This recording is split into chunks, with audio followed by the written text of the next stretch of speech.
Dans une démocratie, on se méfie des émotions des autres. Comme on se méfie des émotions des autres, eh bien on ne les écoute pas.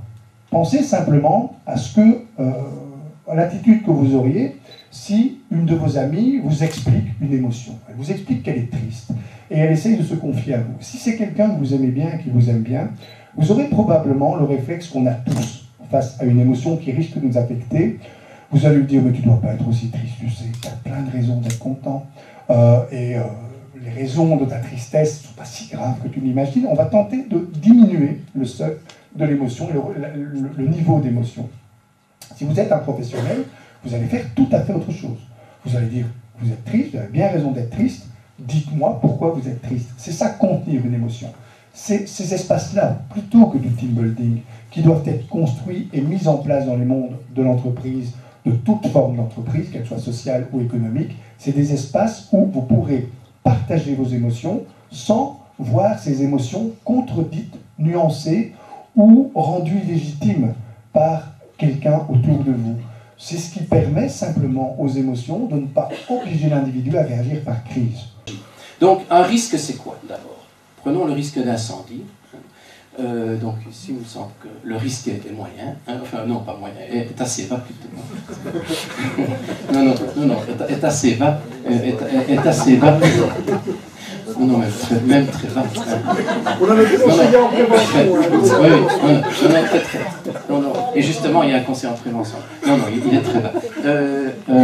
Mais donc, un risque, c'est quoi? C'est la probabilité qu'un danger s'actualise. Donc, le risque d'incendie, donc c'est la probabilité qu'un incendie survienne et que cet incendie provoque des dommages qui pourraient être des dommages au bâtiment ou qui pourraient être des dommages aux personnes. Donc c'est la probabilité qu'un danger s'actualise et provoque des dommages. Alors évidemment, il y a la question par rapport aux risques psychosociaux et par rapport au burn-out. Où est-ce qu'on va mettre le burn-out?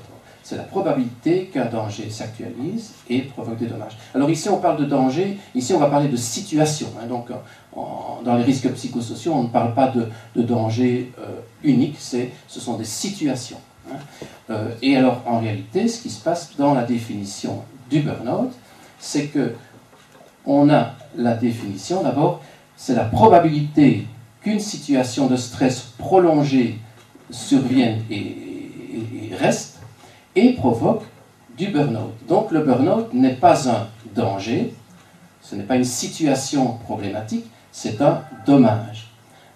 Ce qu'on entend, nous, par systémique, c'est que chaque personne est considérée comme membre d'un système et d'une histoire, avec un grand H, où tous les membres interagissent les uns avec les autres.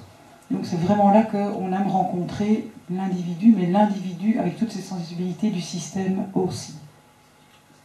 Et quand on parle du symptôme de burn-out, comme Bruno Limbeek parlait, c'est vraiment réfléchir les choses en termes de ce symptôme qui est porté par une personne. Il remplit une fonction spécifique et participe à l'homéostasie de tout un système. Et donc une personne dans une équipe qui porte tous ces symptômes de burn-out peut, dans certains cas, permettre vraiment à l'équipe de fonctionner et de garder son équilibre. Et donc ça, c'est des jeux systémiques qui peuvent être très complexes et qui sont vraiment très importants à prendre en compte, à identifier, parce que c'est pas que la personne toute seule qui souffre et qui porte son burn-out.